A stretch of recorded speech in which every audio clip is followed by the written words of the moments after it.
네, 10월 5일 우리 증시에 지나고 있습니다. 장 마감 한 17분 정도 남겨두면서 마지막에도 또 우리를 테스트하고 있는 양시장인데요. 코스피는 보합까지 내려왔고 코스닥은 개인 투자자들의 매도 물량 추세 속에 0.66% 하락 나타내고 있습니다. 과연 오늘 시장 어떻게 봐야 되는 건지 그 안에서의 또 힌트를 찾아볼 것들 변영인 대표 이성우 이사와 함께 정리해 볼게요. 어서 오세요. 네, 반갑습니다. 안녕하세요. 네, 반갑습니다. 오늘 좀 시장이 마지막에 우리를 테스트하는 것 같네요. 혹시 네. 무언가 변화가 있었습니까, 이사님? 특별한 변화가 있기보다 네. 환율 같은 경우에 하락폭이 좀 줄었어요. 네, 줄어든 부분이 있겠고 그다음 우리가 보통 10년물 국채를 많이 바라봅니다. 지금 시장에서는 한 4.8%에서 4.7%대로 그 폭이 좀 둔화가 되기는 했죠. 그런데 이 부분에 비추어서 우리가 10년물 국채가 둔화되는 걸 관찰하고 주식 매수를 하면 그때는 늦을 수가 있죠. 또 한 발 빠른 가격 지표를 보고 대응을 할 필요가 있어요. 그 부분은 두 가지인데 첫 번째로는 금, 두 번째로는 유로화입니다. 이 두 개가 지금의 가격 추이를 턴을 해줘야지 10년물 국채 같은 경우도 둔화가 될 수 있습니다. 이 부분을 기억을 하실 필요가 있겠고요. 장중에 두 시기점으로 시장의 변동성이 커진 요인은 이제 반대매매 같은 경우가 또 장중 맞아요. 두 번 출회되는 요인이 있다 보니까 이 영향을 미친 거고요. 이 부분은 한동안 좀 지속될 수 있습니다. 그 부분을 염두에 두시고 금 가격과 유로화 추이 같은 경우를 좀 관찰할 필요가 있겠습니다. 네, 그런 시장 상황 안에서 그래도 오늘 오전장에 강한 반등이 나왔을 때 두 가지의 테마, 두 가지 네. 섹터가 강했거든요. 그래서 한번 그 안에서 실마리를 찾아볼게요. 오늘의 주제는 바로 이 테마입니다. 반도체주와 2차 전지주, 사실 양시장이 가장 큰 축이잖아요. 뭐 서로 시소 게임을 한다, 아니면 이 두 테마가 가야지 지수가 움직인다라고 하는데 오늘 반도체주가 강했어요. 그리고 지난 거래일에도 급락장 속에 SK하이닉스와 삼성전자가 버텼고요.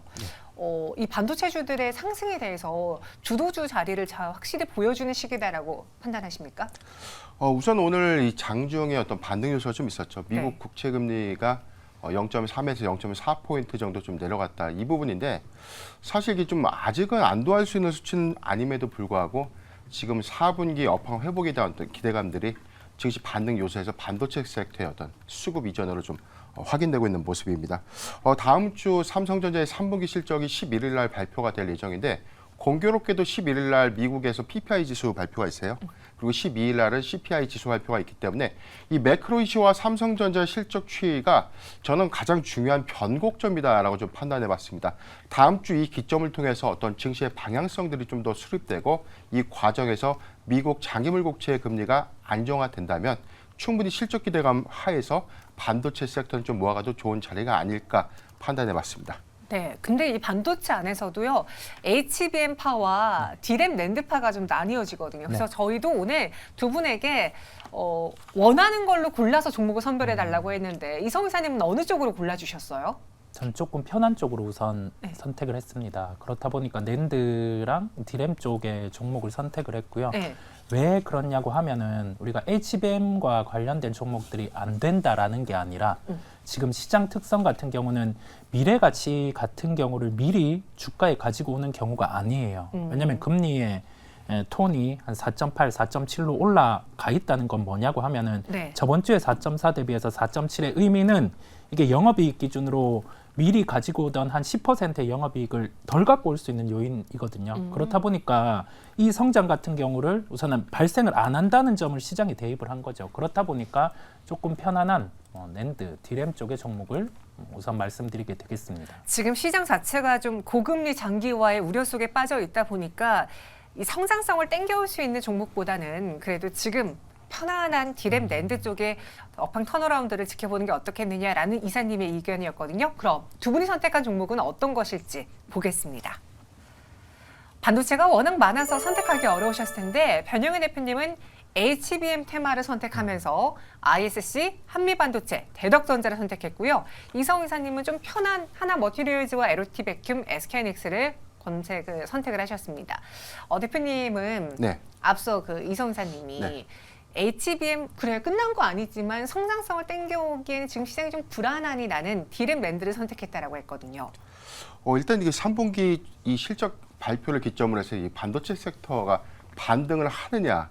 자, 이렇게 보는 관점이 있고 반대로 4분기까지 수요 둔화 우려감들 좀 이어갈 것이다라고 우려하는 이 두 가지 의견들 좀 약간 우세합니다. 근데 아직은 사실 뭐 이 반도체 업황 회복이라고 확실하게 우리가 확인하기에는 모바일 분야나 뭐 디스플레이 부분에서의 어떤 확연한 이 수요 회복이 좀 관건이다. 그래서 저는 디램이 사실 나쁘다라는 어떤 관점보다는 이런 부분에 대해서 2024년도 상반기 관점에서는 디램 그리고 이 낸드 메모리의 어떤 가격 상승폭에 대한 어떤 실적 개선 부분 이 부분은 중요하나 4분기부터 HBM 반도체의 어떤 본격적인 양산 하에서 오히려 이익률을 좀 상쇄시킬 수 있는 이런 관점에서는 저는 오히려 HBM 반도체가 조금 더 모멘텀 관점에서는 좀 낫지 않나라고 좀 판단을 해봤습니다. 그래서 ISC와 한미반도체가 거의 탑2 안에 들어간 겁니까? 네, 그래서 항상 제가 이 몇 번 좀 강조를 좀 드렸던 종목이에요. 지금 한미반도체의 경우에도 그렇고 ISC인데 이제 차이가 좀 있다면 이제 소재주가 조금 더 주목을 좀 받았으면 좋겠다라는 어떤 저희 심정도 좀 있지만 4분기부터 이제 본격적인 양산 하에서는 여기서 이제 필수적으로 좀 들어가는 후공정 테스트 소켓인 ISC의 이 소켓 이 부분을 좀 주시하자라고 판단해봤습니다. 전체 4분기에 이 양산 가시화 속에서 테스트용 소켓의 어떤 수요 기대감 그리고 엔비디아향 소켓이 현재 공급되고 있는데 4분기에 관련된 소켓 비중이 좀 더 늘어날 경우에는 2024년도까지도 충분히 괜찮은 실적 하에서 점진적 어떤 실적 회복도 우리가 좀 주목해 볼 만하다라고 좀 판단해봤습니다. 한미 반도체의 경우는 뭐 두말할 필요가 없습니다. 최근에 뭐 SK 하이닉스양 600억 원의 추가 수주를 좀 획득했는데 뭐 창립 사상 최대의 어떤 규모다라고 좀 발표를 했는데 이게 전 일회성으로 좀 끝날 것 같지는 않습니다. 오히려 4분기 내지는 내년 상반기부터도 추가적인 어떤 수주 부분도 한미 반도체 주시하면 좋을 것 같다라고 판단해봤습니다. 그리고 대덕전자는 지금 플립칩 관련 수요인데 이 기판 수요도 마찬가지로 HBM 반도체의 어떤 소재 부분에서도 이 사용 역량이 저는 오히려 이 HBM 반도체 향도 있지만 DDR5 양의 어떤 이 기판 이 부분에 대한 어떤 매출 실적도 반영될 수 있는 것, 그 다음에 증설 투자에 대한 효과가 내년에는 좀 분명하게 좀 나타난다. 그렇다면 이제 4분기부터 모아가는 전략 유효하다라고 판단해봤습니다. ISC와 한미반도체, 대덕전자 순으로 꼽았고요. 그리고 이성 의사님은 그 중에서도 SK하이닉스를 살짝 집어넣으시긴 네. 했네요. 네. 물론 뭐 이 종목도 디램 낸드 쪽에서의 강자기도 한데 HBM도 빼놓을 수 없는 키워드이긴 하니까 그런 걸까요? 우선 모든 걸 네. 기본으로 돌아와 봤어요. 기본으로 돌아가자. 네, 시장 형태가 왜 그렇냐라고 하면은 고점 대비해서 성장주단의 실적을 미리 갖고 온 쪽은 한 50% 정도의 조정이 나온 종목들도 있고 그렇지 않은 종목들이 있는데 이렇게 갈리는 종목들의 이유는 뭐냐라고 하면은 미리 실적을 가지고 왔냐 아니냐 그 여부가 첫 번째라고 할 수 있겠고요. 그 다음에 턴어라운드 기점에 있는 상황에 업종이 여기에서 가격 반영이 덜 된 경우에는 주가가 덜 빠져요. 네, 그렇다 보니까 SK 하이닉스를 우선 말씀드리게 되었고요. 그러면 우리가 종목을 선정하고 접근을 할 때 주가라는 거는 물론 실적을 미리 반영하는 측면도 있지만은 가격 지표 같은 경우를 확인하고 접근할 필요가 있습니다.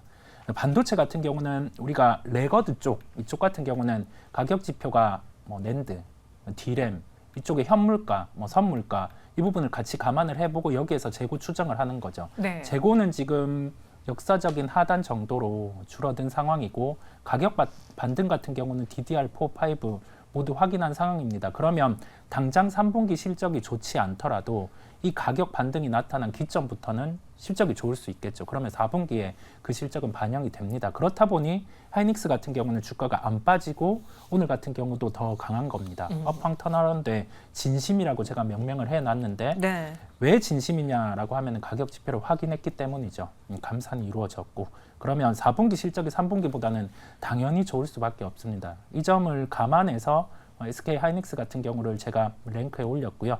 그다음에 에로티 백흉과 하나 머터리얼즈 같은 경우는 우리가 대표적으로 내년의 실적을 가지고 왔을 때 장비주 같은 경우는 한 주가 수익 비율 15배 정도 그 이상 같은 경우는 새로운 매출자가 생겼을 때 충분히 반영할 수 있는 밸류 단입니다. 그렇다 보니까 이 정도 밸류를 감안을 해서 두 종목 같은 경우는 접근을 해도 된다라는 점에서 말씀을 드리게 되었고요. 특히 하나 머티리얼즈 같은 경우는 우리가 이제 신규 매출처의 확장 같은 경우를 주목할 필요가 있습니다. 뭐 텔의 신규 장비를 삼성전자가 채택을 해준다고 하면은 지금 쓰이는 부품단 에서 최소한 매출이 한 20% 정도 확대될 수 있어요. 그렇다 보니 한 800억 정도의 내년 예상 영업이익률을 대입을 해봤을 때 지금 주가 같은 경우는 부담이 없는 수준이고 네. 만약에 시장 조정으로 시가총액이 9천억까지 조정이 나온다고 하면은 뭐 강한 매수도 가능하겠습니다. 오늘 하나머티리얼즈가 보니까 이 최근 시장 하락에도 불구하고 9월에 저점을 계속 높이면서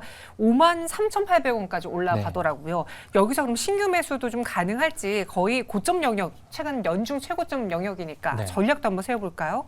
시장 상황을 함께 감안을 했습니다. 가격은 한 51,800원대에는 접근 가능한데 네. 전체 매수하는 비중이 한 10분의 1 정도 매수를 한다라는 생각으로 접근하시면 되겠고요. 시장 조정이 나와서 현 주가에서 만약에 10% 정도의 조정이 나오면 시총 9천억. 그렇다 보니까 그 구간에서는 본 물량을 매수를 하면 편하게 가실 수 있을 것 같습니다. 내년 실적을 감안해서 목표가는 8만 원을 제시해드리고요. 반도체, 부품 이쪽 단에서는 탑픽이라는 말씀을 드리겠습니다. 네, 두 분의 탑픽은 각각 ISC와 하나머티리얼즈였습니다. 그럼 또 다른 대장축인 2차 전지, 오늘 장의 흐름 두 분 어떻게 보셨을지 탑픽으로 한번 이야기 나눠보도록 하죠. 변영인 대표는 포스코퓨처엠과 SKC 대주전자재를 꼽았고요. 이성우 이사님은 에코프로, 에코프로 BM, WCP를 선택을 했습니다. 대표님, 오늘도 보니까 LG엔솔 이야기가 있었잖아요. 네네. 그중에서 수혜를 볼 수 있는 종목으로 SKC가 또 꼽히던데 네. 세 가지 선택, 배경 설명해 주시죠. 네, 포스코퓨처엠의 경우 최근에 뭐 양극재 소재사들의 주가 하락폭이 굉장히 컸습니다. 뭐 시총 대비해서는 뭐 약 25%, 20%에서 30% 가량 감소 좀 했고요. 배터리 셀 3사의 경우는 한 10%에서 13% 정도 내외로 시총 감소 요인이 있었고, 기타 부가 소재의 경우에는 사실 오른 게 없는데 저점을 더 깼다는 뜻이죠. 그렇기 때문에 저는 양극재 부분이 앞으로도 안 좋아질 것이기 때문에 피하자 이런 관점보다는 이제부터는 좀 제대로 측정해서 좀 접근하자라는 어떤 관점에서 포스코퓨처엠을 좀 선택을 해봤습니다. 먼저 3분기 실적 대비해서 차이점은 없어요. 양극재 소재가 3분기까지 어떤 출하량의 감소 우려감들 좀 있었지만 4분기에 개선 효과가 과연 있을까? 이 부분이 중요한 좀 체크 포인트다라는 관점에서 지금 3분기 실적에서는 뭐 에코프로비엠과 LNF의 경우에도 전 분기 대비 매출액이 좀 감소될 수 있고 영업이익도 감소된다라는 어떤 이 전망치 좀 나오고 있고요. LG화학의 양극재 부분의 경우에는 적자 전환이 좀 예상되고 있는 상황입니다. 그럼에도 불구하고 이 포스코퓨처엠의 경우에는 전 분기 대비 60% 이상의 영업이익에 상세 효과가 좀 있을 것이다라는 전망들. 이 부분이 출하량 감소 우려감에도 불구하고 오히려 이 원가 구성에 대한 어떤 이점을 갖고 있는 포스코 그룹주의 어떤 밸류체인 하에서 포스코퓨처엠을 원픽으로 좀 꼽아봤습니다. 리튬 가격이 굉장히 좀 급등했을 때 1개월에서 2개월치의 재고를 확보했던 이 소재사들이 지금 이 양극재 판가가 좀 하락하면서 영업이익률의 어떤 감쇄 효과가 좀 있었지만 포스코퓨처엠의 경우에는 자체 조달 비중이 좀 굉장히 높았기 때문에 이에 대한 어떤 원가율에 대한 어떤 선방 효과가 좀 있었다라고 판단해봤고, SKC의 경우에는 2차 전지 지금 하반기에 말레이시아 이 공장의 어떤 가동 본격화에 따른 어떤 실적, 물론 이제 3분기, 4분기 기존까지는 조금 영향은 좀 있겠지만 2024년도 실적은 저는 긍정적인 지표에서 좀 보고 있다라고 판단해봤습니다. 마지막 대주전자 재료는 저희가 너무 양극재 소재 위주로만 좀 재편을 하다 보니까 네. 소외 섹터의 어떤 부가 소재들의 낙폭이 굉장히 좀 컸다. 이 관점에서 실리콘 응급재 시장 점유율 1위를 기록하고 있는 대주전자 재료의 경우에는 조정 장임에도 불구하고 굉장히 좀 괜찮은 가격 구간을 좀 지지해줬다. 이렇게 해서 좀 선정을 해봤습니다. 포스코퓨처엠을 본다면은 지금 가격 전략이 중요할 것 같은데요. 네. 지금 저는 네. 33만 원인데 아직 종가 부분에서 한 번 더 체크를 한번 해보겠습니다. 네, 포스코퓨처엠 현재 구간에서는 좀 하락 전환을 하면서 0.89% 내림세를 보이고 있고요. 오늘까지 무려 7거래 연속 약세를 이어가고 있어요. 네, 지금 저는 종가 부분에서의 어떤 매수 접근 가능하다라고 좀 판단해봤는데 일단 뭐 지금 31만 원 구간에서 33만 원 구간, 33만 5천 원 구간까지는 접근해도 좀 괜찮다라고 판단해봤고, 목표가 41만 5천 원, 이탈가는 29만 5천 원을 제시해드리겠습니다. 네, 목표 주가는 41만 5천 원, 손절가는 30만 7천 원 제시했습니다. 이사님의 세 가지 종목도 좀 빠르게 기준 들어볼까요? 네, 우선 확인해야 될 필요는 있어요. 우리가 에코프로를 사서 전고점까지 버틴다, 이거는 무책임한 얘기죠. 무책임한 얘기인데 네. 시장에서는 시장의 반등이 나올 때는 에코프로 같은 경우가 당연히 시총상이다 보니까 반등이 나오는 요소가 있어서 제가 대입을 했고요. WCP는 2분기 실적이 영업이익률 같은 경우가 개선이 나타났기에 3분기 연속성이 있어서 대입을 한 거고, 에코프로 비행 같은 경우는 확인해야 될 점이 3분기 판가 하락 같은 경우는 나타났기에 영업이익률은 한 자릿수 중반일 겁니다. 그 이하로 나오면 매출 볼륨을 커버하는지 여부를 보고 반등이 나올 수 있기에 제가 대입을 했어요. 자, 생각해야 될 점이 뭘까요?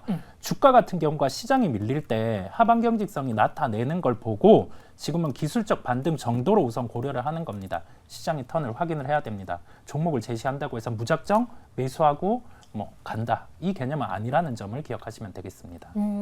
에코프로와 에코프로 BM 최근에 그 양극재 가격 하락, 리튬 가격 하락 때문에 좀 말이 많았는데 네. 그래도 좀 반등이 나와줄 테다. 그럼 에코프로의 목표 주가는 전고점까지 보는 건 무책임하다 그랬잖아요. 네. 어디까지 볼까요? 우선은 107만 원 정도입니다. 1차적인 기술적 반등이 가능한 구간으로 제시를 했고요. 네네. 그다음에 손절가가 72만 원이에요. 이 가격대를 깬다라고 하면은 급락도 나올 수 있어요. 자, 우리가 지금은 시장을 좀 냉정하게 볼 필요가 있기에 가격대를 좀 타이트하게 제시해 드렸습니다. 오늘 정말 많은 분들이 양전으로 끝날 줄 알았는데 결국 음전으로 마무리인가 아쉬워하고 있습니다. 저희가 소개해드렸던 오늘 시장을 받쳐줬던 반도체와 2차 전지도 윗꼬리가 길게 달렸다라는 게 너무나 아쉬운데 왜 이렇게 시장이 끝까지 힘을 내지 못했던 걸까요? 그에 대한 이야기 지금부터 시작해 볼게요. 장 마감 만나보겠습니다.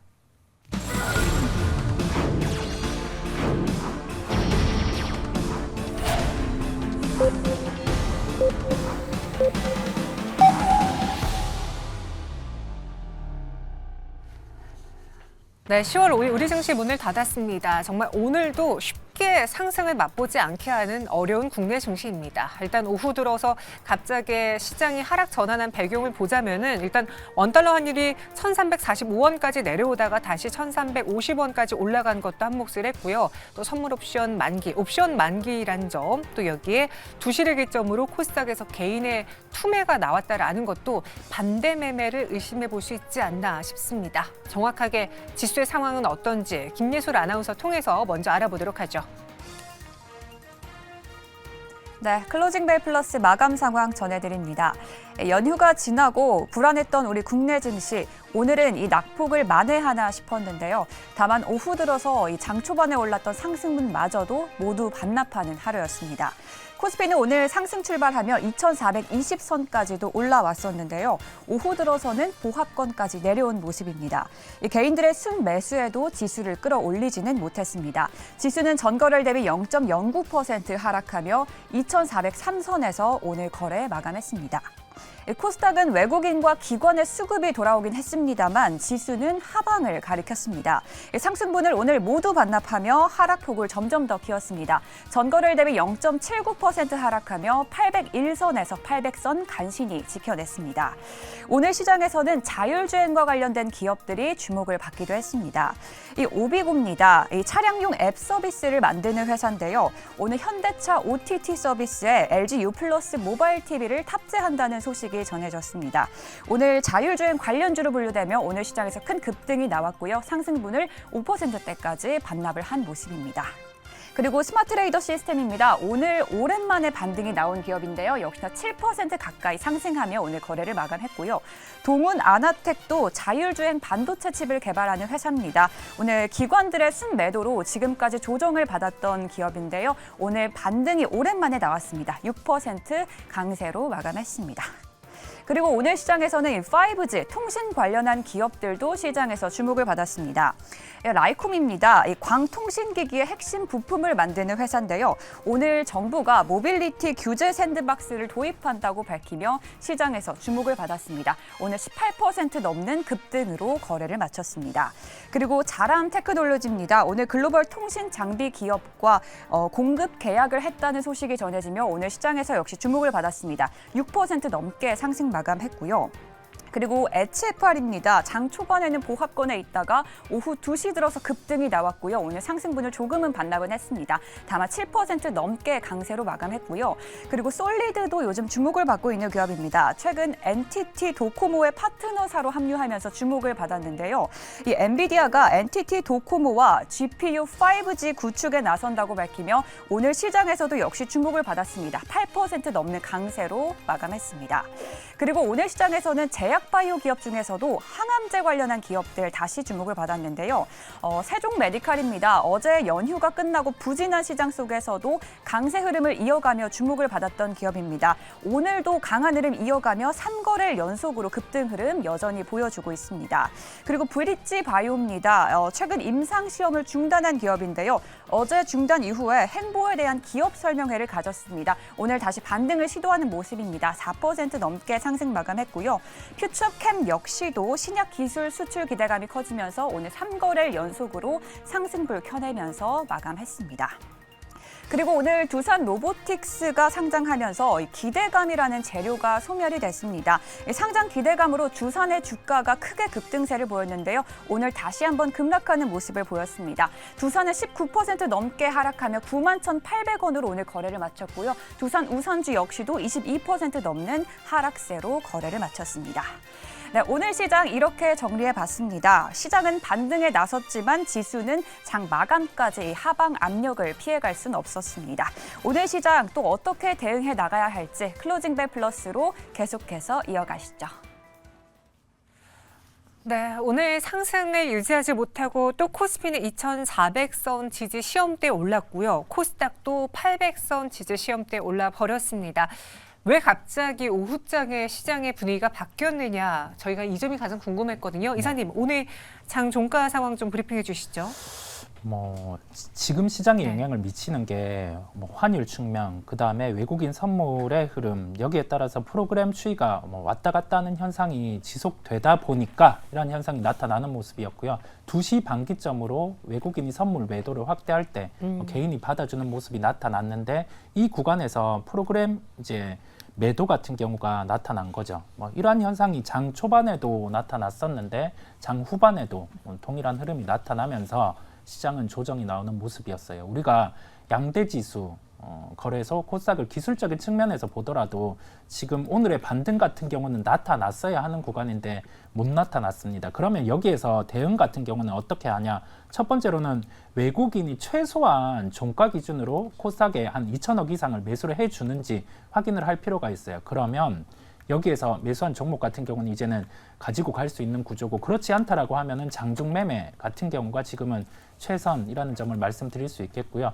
뒤이어서 확인을 해봐야 될 점은 뭐냐라고 하면은 여기에서 신용잔고가 도합, 거래소 코스닥 같은 경우에서 한 20조를 소폭화하고 있다는 점이에요. 그만큼 신용관리가 되고 있다라는 점이겠지만, 이 구간에서 만약에 개파락이 나온다라고 하면은 이게 반등이 못 나타날 때는 신용잔고가 이제는 매도가 나올 수 있는 요인이 존재합니다. 그렇다 보니 좀 급할 필요는 없다라는 점을 먼저 강조를 드리겠고, 이 구간에서 미국 시장을 조정이 나와요. 그러면서 개파락이 나오면 되돌리는 흐름은 계속 시도를 할 수는 있어요. 네. 그러면 연결해서 어떤 걸 확인해 봐야 되냐? 처음에 그 부분이죠. 코스닥이 외국인 기준으로 한 2천억 정도를 사주는지 여부를 계속 체크할 필요가 있겠습니다. 그럼 여기서 2,400, 800이라는 그 지지선이 지지되느냐 안 되느냐, 이게 의미가 있는 겁니까? 기술적인 측면은 지금 의미는 없어요. 네, 의미는 없고, 이게 네. 이 구간에서 PBR이 0.97배라서 밸류 매력이 있다, 또는 지지선이 여기 존재를 하니까 이 구간에서 매수를 해야 된다라는 점은 우리가 후행적인 측면이에요. 밸류는 또 바뀔 수 있는 요인이 있고, 기술적인 측면을 대입을 해서 어디가 지지선이다라는 점은 미리 예단해서 접근할 필요는 없다라는 점이에요. 가격 지표 확인, 그다음에 수급이 들어오는 거 확인, 그거를 하고 가격을 더 주고 매수를 하더라도 지금은 괜찮다. 그 점을 생각하시면 되겠습니다. 네. 그럼 여기서 또 봐야 될 건 오늘 그 말도 많았던 두산 로보틱스의 마감 상황입니다. 오늘 따따블은커녕 지금 따블 자체도 위협을 받았던 상황이었는데요. 어떻게 마감을 했을까요? 또 로봇주도 좀 여파가 크네요. 네, 일단은 제가 한 2주 전부터 좀 네. 강조를 좀 드렸는데, 2주 전부터 이제 로봇주의 경우에는 전체 비중을 좀 줄였으면 좋겠다라는 의견을 좀 한번 드린 바 있었어요. 왜냐하면 단순한 어떤 기대감 때문에, 어떤 주가의 어떤 상승 기대감 때문에 섹터가 좀 영향을 좀 받았다. 이후에 어떤 실적이라든가 추가적인 어떤 모멘텀을 좀 차지하더라도 일부 수익을 좀 챙기고 난 이후에 좀 대응을 하자라고 좀 의견을 좀 드렸는데, 오늘 사실 두산 로보틱스가 어떤 시장 영향도 좀 있었다라고 좀 보여지는데, 공모가 대비 최고가에서 160%까지는 좀 상승을 했기 때문에 이게 덜 오른 것인가라고 좀 보기엔 좀 애매한 수준이죠. 근데 종가 기준에서는 97.6%, 지금 26,000원이 공모가인데 공모가 대비해서는 현재 뭐 상향해서 있기 때문에 다만 160%의 어떤 최고 구간 하에서 외국계 물량에서 어떤 매도 물량들이 하락을 좀 주도했다. 이 점이 좀 중요한 포인트가 아닌가 싶습니다. 지금 로봇주는 사실 뭐 전체적인 어떤 재료 소멸 관점이다.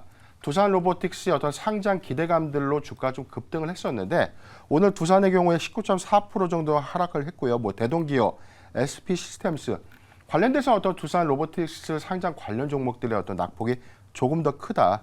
여기서 뭐 지금 레인보우 로보틱스의 경우에는 뭐 8%대 전체 로봇 섹터의 어떤 영향은 어떤 모멘텀의 어떤 훼손보다는 단기간 기대감에 상승했던 분에 대한 어떤 차익 실현 효과가 섹터의 어떤 하락을 좀 주도하지 않았나 판단해 봤습니다. 네, 그래도 한 3시를 기점으로 마지막에 종가는 조금 상승폭을 더 키워가면서 마감을 했는데요. 장중에 160%까지 올랐던 두산 로보틱스 97.69% 상승으로 마감했고 다른 로봇주들의 경우에는 재료 소멸로 본 것인지 하락으로 마감을 했습니다. 또 이와 함께 또 다른 재료 소멸로 봐야 될 거 포스코 DX가 아닐까 싶은데 임시주총이 열렸고요. 그리고 그로 인해 코스피 이전 상장이 승인이 됐습니다. 주주가치 극대화를 위한 결정이래요. 근데 주가는 오늘은 12%까지 코스코 DX 밀려나기도 했는데 어때요? 이것도 재료 소멸입니까? 네, 재료 소멸이기도 하고 네. 지금 만약에 내년에 2024년이죠. 내년이 1,850억 정도 영업이익 예정이에요. 그다음에 아주 잘 나오는 케이스로 2025년에 3,000억이 나온다라고 하더라도 지금 주가는 비쌉니다. 자, 이 비싼 구간이에요. 그리고 나서 시장 대비해서 주가는 덜 빠졌단 말입니다. 그리고 나서 모멘텀이 이제는 소멸된 거예요. 그랬을 때는 시장 대비해서 강한 종목들 같은 경우는 보통 이렇게 조정이 나옵니다. 그리고 대응이 이제는 단기 2편 같은 경우도 주가가 이탈하는 흐름이 나왔습니다. 그러면 신규 매수 같은 경우도 우선 유보할 필요가 있어요. 그다음에 보유하고 계신 분들도 비중 조절을 해줘야 됩니다. 네. 그렇습니다. 포스코 DX 어느 정도 재료 소멸이다라고 판단을 해주셨고요. 오늘 참 많은 종목들이 윗꼬리를 좀 달랐는데 네.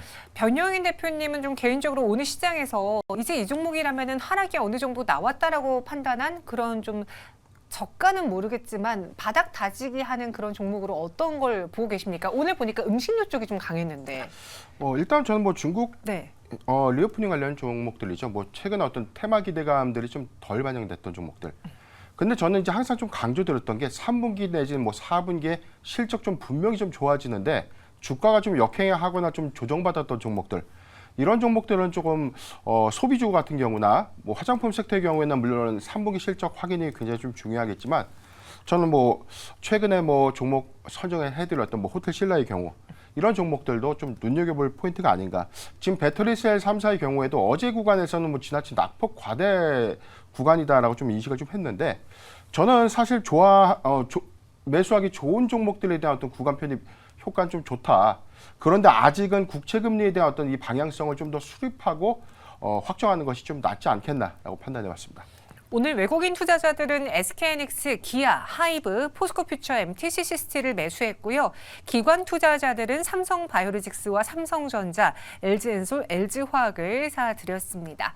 오늘 장 정리하면서 이성 이사님의 의견 좀 들어보고 싶네요. 내일 시장에서 또 중요한 건 무엇이 될까요?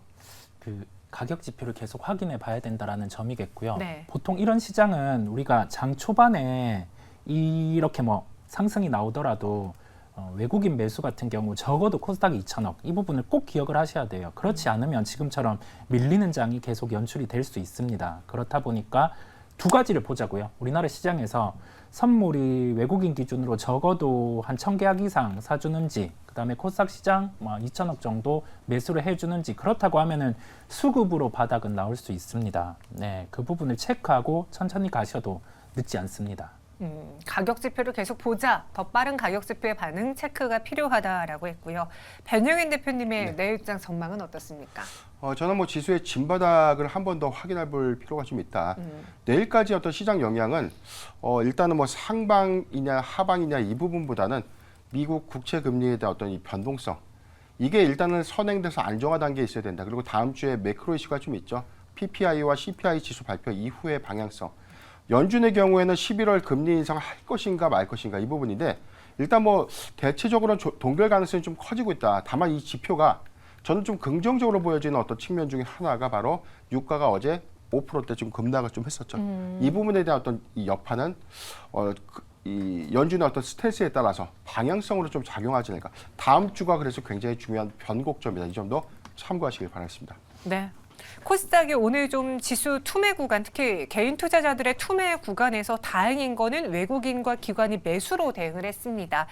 그런 면에서 어떻게 보면은 이 개인 투자자들의 매물이 소화되고 난다면은 시장의 반등도 나와줄 수 있지 않을까. 참 그 다음에 시장 반등이 나온다는 게 안타깝긴 한데 네. 그렇게 또 희망을 찾아보면서 마무리를 해보도록 할게요. 두 분 여기서 인사드리도록 하겠습니다. 설명 고맙습니다.